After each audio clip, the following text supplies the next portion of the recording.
Hi friends, lilies P S സിയുടെ പുതിയ ഒരു വീഡിയോയിലേക്ക് ഏവർക്കും സ്വാഗതം.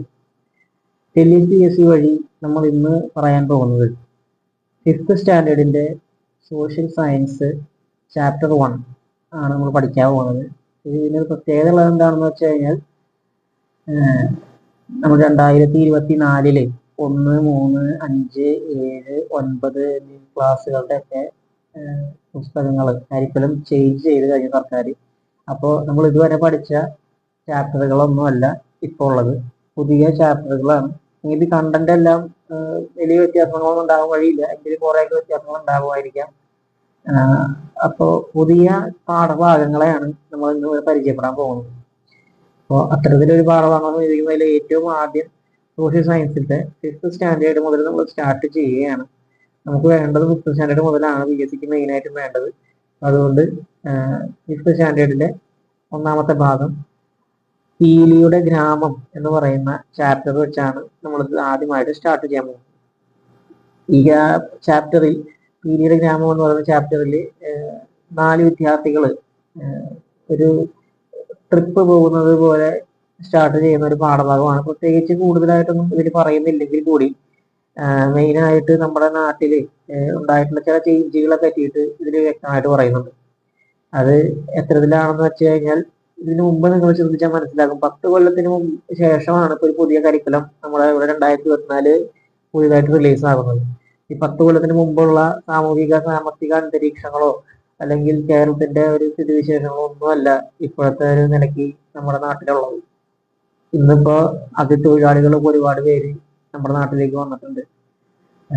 അതുപോലെ തന്നെ മറ്റ് ദേശത്തു നിന്ന് ഒരുപാട് പേര് വരുന്നുണ്ട്. നമ്മുടെ ടൂറിസത്തിൽ ഒരുപാട് മാറ്റങ്ങൾ വന്നിട്ടുണ്ട്. വിദ്യാഭ്യാസ സമ്പ്രദായത്തിലും ഒക്കെ ഒരുപാട് മാറ്റം വരികയാണ്. മെയിനായിട്ടുള്ള ചേഞ്ച് എന്ന് പറയുന്നത് തന്നെ അതിഥി തൊഴിലാളികളുടെ ഒരു വരവാണ്. അപ്പോൾ ഇത് തന്നെയാണ് ഈ ചാപ്റ്ററിൽ ഏറ്റവും മെയിനായിട്ട് പറയുന്ന ഒരു കാര്യം. 4 വിദ്യാർത്ഥികൾ പീലി എന്ന് പറയുന്ന ഒരു കുട്ടിയുടെ വീട്ടിലേക്ക് പോകുന്ന ഒരു യാത്ര, ഇതാണ് ഈ ചാപ്റ്ററിൽ മെയിനായിട്ട് പറയുന്നത്. അപ്പോൾ ആ ചാപ്റ്ററിൽ സിറ്റിയിൽ നിന്നും വരുന്ന ഒരു കുട്ടി, ചേരിയിൽ നിന്നും വരുന്ന ഒരു കുട്ടി, അംഗവൈകല്യമുള്ള വീൽ ചെയറിൽ ഇരിക്കുന്ന ഒരു കുട്ടി എന്നിങ്ങനെയുള്ള 3 കുട്ടികളും പിന്നെ അതിൻ്റെ കൂടെ മറ്റൊരു സാധാരണക്കാരനായ ഒരു വിദ്യാർത്ഥിയും കൂടിയിട്ട് പീലി എന്ന് പറയുന്ന ഒരു പെൺകുട്ടിയുടെ വീട്ടിലേക്ക് ഒരു യാത്ര തിരിക്കുന്നതാണ് ഈ ചാപ്റ്ററിന്റെ ഇതിവൃത്തം എന്ന് പറയുന്നത്. അപ്പോൾ ഓരോരുത്തർക്കും അവരുടേതായിട്ടുള്ള ഒരു ചിന്താഗതികൾ, അവരുടെ രീതിയിലുള്ള ചിന്താഗതികളൊക്കെയാണ് ഈ ചാപ്റ്ററിൽ പറഞ്ഞു പോകുന്നത്.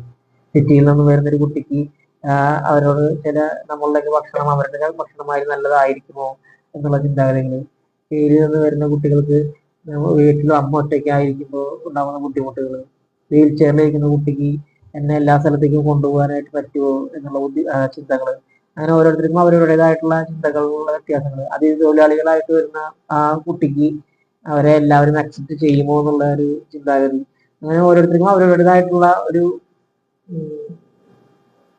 മാനസികമായിട്ടുള്ള സമ്മർദ്ദങ്ങൾ മനസ്സിലനുഭവിക്കുന്നുണ്ട്. അപ്പോൾ ഇതിനൊക്കെ ആണ് ഈ ചാപ്റ്റർ വരച്ച് കാണിക്കുന്നത് ശരിക്കും. അപ്പോൾ ഓരോ വ്യക്തിയും കൂടിയിട്ട് ആ ഒരു പീലി എന്ന് പറയുന്ന കുട്ടികളുടെ വീട്ടിലേക്ക് എത്തുമ്പോൾ സംഭവിക്കുന്ന കാര്യങ്ങളാണ് ഇതിന് സംഭവിക്കുന്നത്. അവർ ഈ ഗ്രാമങ്ങളെല്ലാം കാണുന്നു, അതിശയിക്കുന്നു, അങ്ങനെയുള്ള മെയിനായിട്ടുള്ള കാര്യങ്ങളൊക്കെയാണ് ഈ ചാപ്റ്റർ വഴി പറഞ്ഞു പോകുന്നത്. നമ്മളിതിൽ ശ്രദ്ധിക്കേണ്ട കാര്യം എന്ന് പറയുന്നത് നമ്മുടെ നാട്ടിലുണ്ടായിട്ടുള്ള മെയിനായിട്ടുള്ള ചേഞ്ചുകളാണ്. പണ്ടുള്ള ഒരു സാമ്പത്തിക അന്തരീക്ഷമോ അല്ലെങ്കിൽ 10 വർഷം മുമ്പത്തെ ഒരു സാമൂഹിക അന്തരീക്ഷമോ അല്ല കേരളത്തിൽ നിന്നുള്ളത്. ഇന്ന് ധാരാളം അന്യ സംസ്ഥാനങ്ങളിൽ നിന്നും വരുന്ന അതിഥി തൊഴിലാളികൾ നമ്മുടെ നാട്ടിലുണ്ട്. അപ്പൊ അവരോടൊക്കെ നമ്മളുടെ സമീപനം എത്തരത്തിലായിരിക്കണം, അവരോട് സ്നേഹത്തോടു കൂടി പെരുമാറുക, അല്ലെങ്കിൽ അവർക്ക് ആവശ്യമുള്ള കാര്യങ്ങളെല്ലാം ചെയ്തു കൊടുക്കുക, നമ്മൾ ഒരാളായിട്ട് അവരെ കണക്കാക്കുക എന്നുള്ള കാര്യങ്ങളൊക്കെയാണ് ഈ ചാപ്റ്റർ വഴി നമ്മളെ പഠിപ്പിക്കാനായിട്ട് അവർ ശ്രമിക്കുന്നത്. അതോടൊപ്പം തന്നെ നമുക്കൊരു എക്സാം എന്നുള്ള രീതിയിൽ ചിന്തിച്ചു കഴിഞ്ഞിട്ടുണ്ടെങ്കിൽ നമുക്ക് ഇതിൽ പ്രത്യേകിച്ച് പഠിക്കാനായിട്ടുണ്ടെന്ന് പറഞ്ഞു കഴിഞ്ഞാൽ ഈ ചാപ്റ്ററിൽ പറയുന്നില്ലെങ്കിൽ കൂടി നമ്മൾ ശ്രദ്ധിക്കേണ്ട കാര്യം എന്ന് പറയുന്നത് അതിഥി തൊഴിലാളികളുടെ വിവരങ്ങൾ രജിസ്റ്റർ ചെയ്യാനായിട്ട് നമ്മുടെ സർക്കാർ ഒരു പോർട്ടൽ ആരംഭിച്ചിട്ടുണ്ട്. അതുപോലെ തന്നെ അതിഥി തൊഴിലാളികളെ മലയാള ഭാഷയിൽ പ്രാവീണ്യമുള്ളവരാക്കാൻ വേണ്ടിയിട്ട്, സാക്ഷരത ഉള്ളവരാക്കാൻ വേണ്ടിയിട്ട് കേരളത്തിലെ സാക്ഷരതാ മിഷൻ ആരംഭിച്ചിട്ടുള്ള ഒരു പദ്ധതിയാണ് ചങ്ങാതി എന്ന പേരിലുള്ള ഒരു പദ്ധതി. ഈ പദ്ധതി വഴി അതിഥി തൊഴിലാളികളെ മലയാള ഭാഷയിലുള്ള ഒരു പ്രാവീണ്യമുള്ളവരാക്കി മാറ്റുക എന്നുള്ളതാണ് സർക്കാരിന്റെ ഒരു ലക്ഷ്യം. ഇതിനു വേണ്ടിയിട്ട് ചങ്ങാതി എന്നുള്ള പദ്ധതി നടപ്പിലാക്കാൻ വേണ്ടിയിട്ട് പുറത്തിറക്കിയിട്ടുള്ള ഒരു പുസ്തകമുണ്ട്. ആ പുസ്തകത്തിന്റെ പേരാണ് ഹമാരി മലയാളം എന്ന പേരുള്ള പുസ്തകം. ഈ ഹമാരി മലയാളം എന്നുള്ള പുസ്തകം പ്രധാനമായിട്ടും മിക്കവാറും അതത് ഭാഷകളിലേക്കുള്ള ട്രാൻസ്ലേഷൻ അടക്കം ഉള്ള ഒരു പുസ്തകമായിരിക്കണം. മിക്കവാറും അവരുടെ ഭാഷകളിലുള്ള വാക്കുകളും നമ്മുടെ ഭാഷയിലുള്ള വാക്കുകളും ഒക്കെ ട്രാൻസ്ലേറ്റ് ചെയ്ത് അവർക്ക് മനസ്സിലാകുന്ന പാകത്തിന് ആക്കി കൊടുക്കുന്ന തരത്തിലുള്ള എന്തെങ്കിലും ഒരു സജ്ജീകരണം ആയിരിക്കാനാണ് ഇതിനുള്ള സാധ്യത. എന്നാണെങ്കിലും ചങ്ങാതി എന്ന പദ്ധതി നടപ്പിലാക്കാൻ വേണ്ടിയിട്ട് കേരള സർക്കാർ പുറത്തിറക്കിയിട്ടുള്ള ഒരു പുസ്തകത്തിന്റെ പേരാണ് ഹമാരി മലയാളം. ശ്രദ്ധിച്ചു വയ്ക്കുക, ഹമാരി മലയാളം എന്നുള്ള പുസ്തകമാണ് അതിന് വേണ്ടി ഇറക്കിയിട്ടുള്ളത്. ഇത് കൂടാതെ ഇതിൽ പറയുന്നത് കാളപ്പൂട്ട് മത്സരങ്ങൾ നടക്കുന്ന ഒരു രംഗം ഇതിൽ വർണ്ണിക്കുന്നുണ്ട്. അത് കാളപ്പൂട്ട് മത്സരം എന്ന് പറയുന്നത് കണ്ടിട്ടുള്ളവർക്ക് അറിയാൻ പറ്റും. അത് ഒരു കൃഷി നടത്തിയിട്ടുള്ള ഒരു വലിയ വയലിലാണ് നടത്തുക. കൃഷി നടത്തി വിളവെടുപ്പ് കഴിഞ്ഞതിന് ശേഷം രണ്ടാം വിള ഇറക്കുന്നതിന് മുൻപ് ആ വയലിൽ നടക്കുന്ന ഒരു കായിക ഇനം പോലെയുള്ള ഒരു സംഭവമാണ് ഈ കാളപ്പൂട്ട് എന്ന് പറയുന്നത്. ഇത് രണ്ടാം വിള ഇറക്കുന്നതിന് മുമ്പാണ് നടക്കുക, ഒന്നാം വിളയ്ക്ക് മുമ്പല്ല. രണ്ടാം വിള ഇറക്കുന്നതിന് മുമ്പാണ് ഈ കാളപ്പൂട്ട് നടക്കുക. അത് ഉഴുതു മറിച്ച വയലിലാണ് നടക്കുക. അത് ജസ്റ്റ് ഒരു ഇൻഫർമേഷൻ മാതിരി അറിയാൻ വേണ്ടിയിട്ട് മനസ്സിലാക്കി വെക്കുക. ഇത് ക്വസ്റ്റ്യൻ ചോദിക്കുമോ എന്നുള്ളതൊന്നും അറിയില്ല, എങ്കിലും ഒന്ന് മനസ്സിലാക്കി വെക്കുന്നത് നല്ലതായിരിക്കും. ഇത് മാത്രമാണ് പിന്നെ ഈ ചാപ്റ്ററിൽ പറയുന്ന ഒരു പ്രധാനപ്പെട്ട കാര്യം എന്ന് പറയുന്നത്. അപ്പോ നിങ്ങൾക്ക് എല്ലാവർക്കും ഈ ചാപ്റ്ററിനെ കുറിച്ച് ആവശ്യത്തിന് മനസ്സിലായി എന്ന് ഞാൻ വിചാരിക്കുന്നു. നന്ദി.